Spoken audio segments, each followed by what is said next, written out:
بسم اللہ الرحمن الرحیم۔ السلام علیکم۔ کیا آپ نے کبھی سوچا ہے کہ کائنات کے رازوں کا آغاز کیسے ہوا؟ دیکھیے کیسے ایک صحابی کے تجسس نے علم کے دروازے کھولے اور کائنات کے بڑے راز کو افشاں کیا۔ اس ویڈیو کو ہرگز نظر انداز مت کیجیے گا، کیونکہ یہ آپ کو کائنات کی ابتدا اور انسان کے مقام کی گہرائیوں میں لے جائے گی۔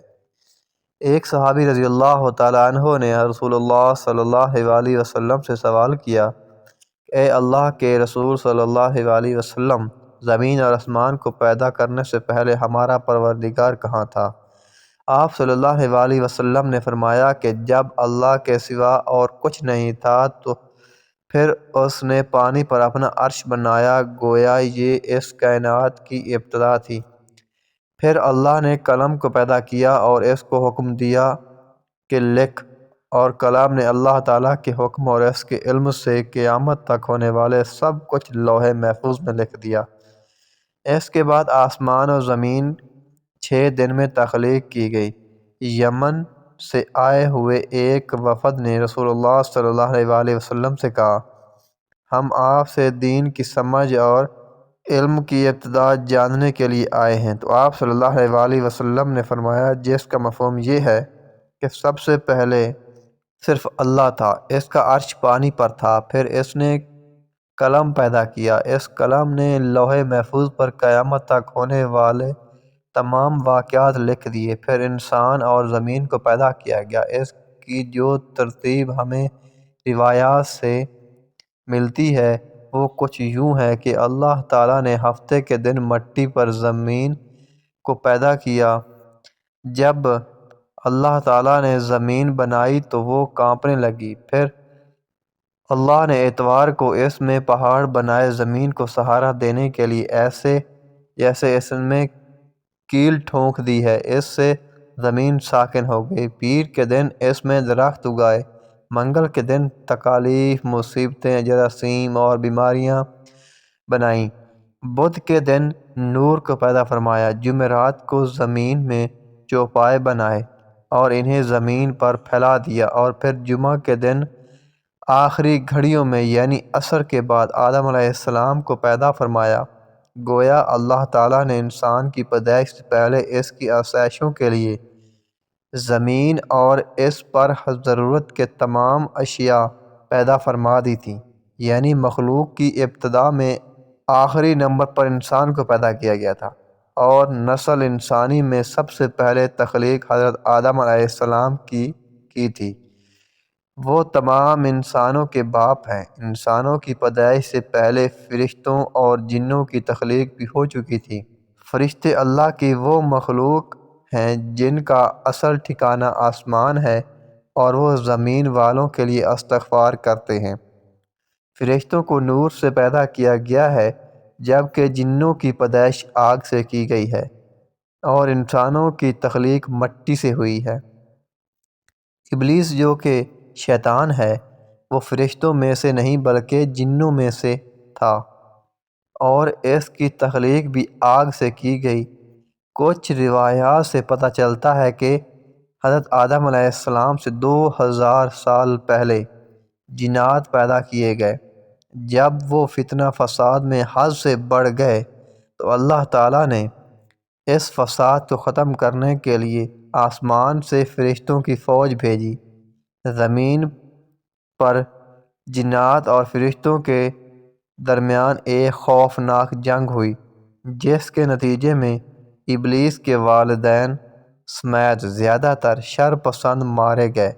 کچھ سمندر پار دور دراز جزائر میں جا چھپے، جبکہ نیک جنوں نے غاروں میں پناہ لے لی۔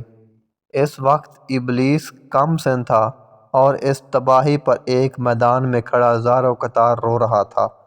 اس کے ارد گرد جنات کی لاشوں کے ڈھیر پڑے تھے۔ فرشتوں کا کام ختم ہو چکا تھا، وہ آسمان پر اڑتے ہوئے واپس جا رہے تھے کہ اچانک فرشتوں کے ایک گروپ نے ابلیس کو روتے دیکھا تو زمین پر اتر آئے۔ وہ نہایت حسین و جمیل تھا اور چہرے سے معصومیت بھی ٹپکتی تھی۔ انہیں اس پر ترس آ گیا، چنانچہ ان رحم دل فرشتوں نے حضرت جبرائیل علیہ السلام کے ذریعے اللہ تعالیٰ سے اسے ساتھ لے جانے کی اجازت طلب کی، اور پھر اللہ کی رضا سے اسے گود میں لے کر پہلے آسمان پر اترے گئے۔ وہاں اس کی تعلیم و تربیت کا بہترین بندوبست کر دیا گیا۔ وہ بہت ذہین تھا اور محنتی بھی، اپنا تمام تر وقت عبادت اور ریاضت میں گزارتا تھا، اپنے اطالب فرشتوں سمیت سب سے بہت کم بات کرتا تھا، اکیلا ہی آسمان کی سیر کو نکل جاتا اور گھنٹوں قدرت الہی کو جاننے کی ناکام کوشش میں اپنا سر کھپاتا۔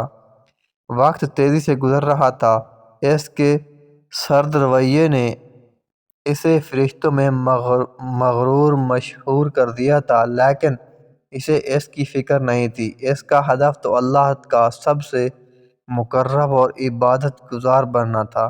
جس دن رات ریاضت و عبادت میں مصروف تھا، یہاں تک کہ ایک دن اللہ نے اسے دوسرے آسمان پر فائز فرما دیا، اور پھر گزرتے وقت کے ساتھ اپنی علمیت اور قابلیت کی بنا پر اسے اللہ کا قرب حاصل ہوتا چلا گیا۔ پہلے آسمان پر اسے عابد کہا جاتا تھا، دوسرے پر ظاہر، تیسرے پر عارف، چوتھے پر ولی، پانچویں پر تقی، چھٹے پر خازن اور ساتویں آسمان پر اسے عزازیل کے نام سے پکارا جاتا تھا۔ ایک دن وہ اپنے ساتھیوں کے ساتھ آسمان کی سیر کرتا ہوا اوپر پہنچا تو اسے پتہ چلا کہ اللہ تعالیٰ ایک نئی مخلوق پیدا فرما رہے ہیں، جس کے لیے دنیا کے ہر کونے سے مٹی لائی گئی ہے۔ علامہ ابن کثیر رحمۃ اللہ علیہ لکھتے ہیں کہ اللہ عز و جل نے آدم علیہ السلام کے پتلے کو اپنے دست قدرت سے پیدا فرمایا، اور یہ بغیر روح کے 40 سال تک اسی طرح پڑا رہا۔ فرشتے جب اس کے پاس سے گزرتے تو گھبرا جاتے۔ ان میں سب سے زیادہ گھبرانے والا ابلیس تھا۔ یہ اس کے پاس سے گزرتا تو اسے مارتا، جس کی وجہ سے اس کے جسم سے ایسی آواز نکلتی جیسے کھنکھناتی مٹی کی ٹھکری سے نکلتی ہے۔ ابلیس اس جسم کے منہ سے اندر داخل ہوا اور پیچھے سے نکل گیا، اور فرشتے سے کہا کہ تم اس سے نہ ڈرو، یہ تو اندر سے خالی ہے، اگر میں اس پر مسلط ہو گیا تو اسے ہلاک کر ڈالوں گا۔ قصص الانبیاء صفحہ 55۔ اور پھر وہ دن بھی آ گیا جب رب العالمین نے فرشتوں سے فرمایا، میں زمین پر اپنا ایک نائب بنانے والا ہوں، وہ زمین پر میرے احکام کا نفاذ کروائے گا۔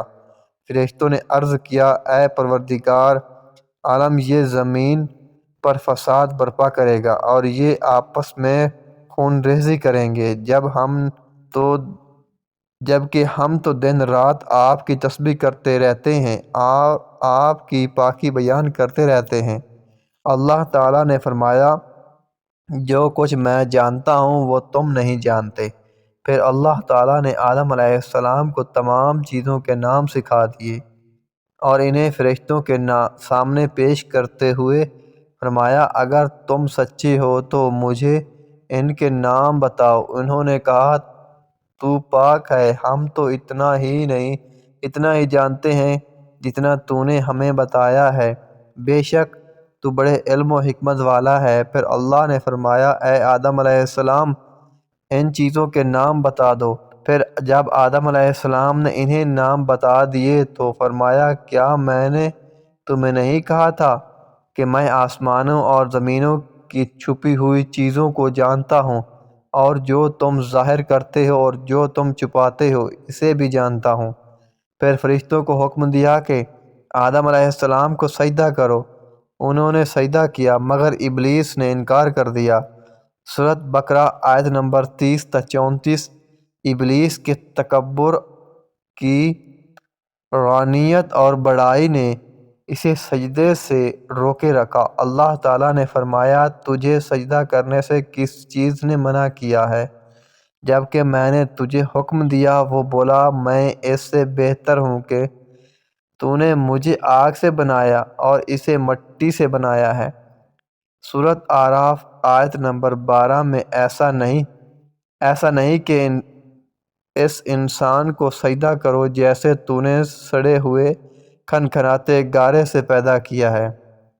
اللہ نے فرمایا اب تو یہاں سے نکل جا کیونکہ تو مردود ہو گیا ہے، تو قیامت تک تجھ پر میری پھٹکار رہے۔ شیطان نے کہا اے میرے رب مجھے روز محشر تک کی مہلت دے دو۔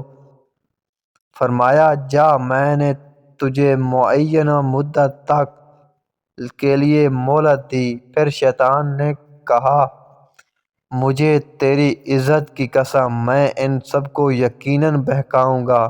سورۃ حجرات آیت نمبر 33 تا 39 میں ان پر حملہ کروں گا، ان کے آگے سے بھی اور پیچھے سے بھی، ان کے دائیں سے بھی بائیں سے بھی، اور ان میں سے اکثر کو شکر گزار نہیں پائیں گے۔ اللہ تعالیٰ نے فرمایا کہ یہاں سے ذلیل و خوار ہو کر نکل جا۔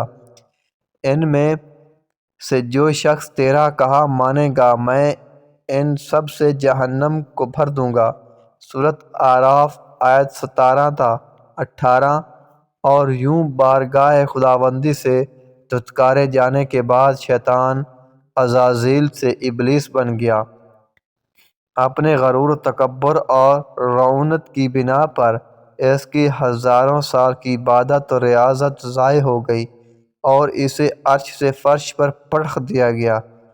اسے اس وقت حضرت انسان کا کھلا دشمن قرار دے کر لعنت اللہ علی شیاطینہم کے لقب سے نوازا گیا۔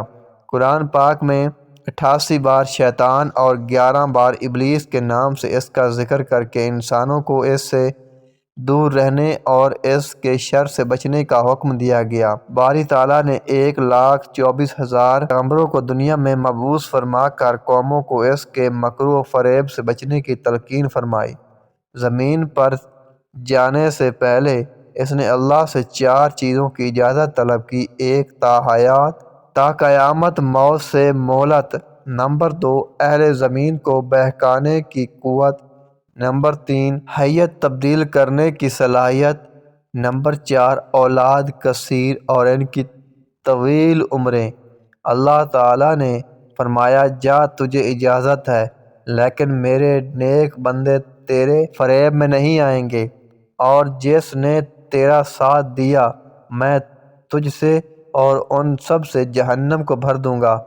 سورۃ بنی اسرائیل آیت 61 تا 63۔ اب اس کا کام آسان ہو گیا تھا۔ شیطان جانتا تھا انسان اشرف المخلوقات ہے، لیکن وہ جانتا تھا کہ وہ کس حد تک نفس کا پجاری بھی ہے، گو کہ اسے اس بات کا اختیار نہیں تھا کہ وہ انسان کے اجسام پر قابض ہو کر ان سے بالجبر بدی کے کام کرائے، مگر وہ باخبر بھی تھا کہ وہ نفس امارہ کو اپنے وسوسہ اندازیوں کے چنگل میں پھنسا کر انسانوں کو برائیوں پر آمادہ کر سکتا ہے۔ اس نے یہی طریقہ کار آزمایا۔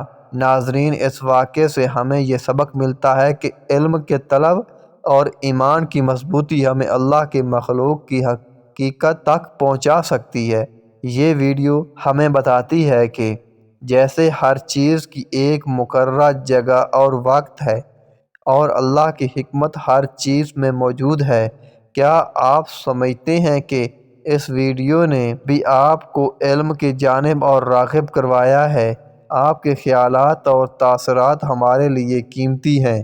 براہ کرم اپنی رائے کا اظہار جہاں تک ہو سکے اپنے دوستوں کے ساتھ بھی شیئر کیجیے تاکہ ہم سب مل کر علم کی روشنی میں گامزن ہو سکیں۔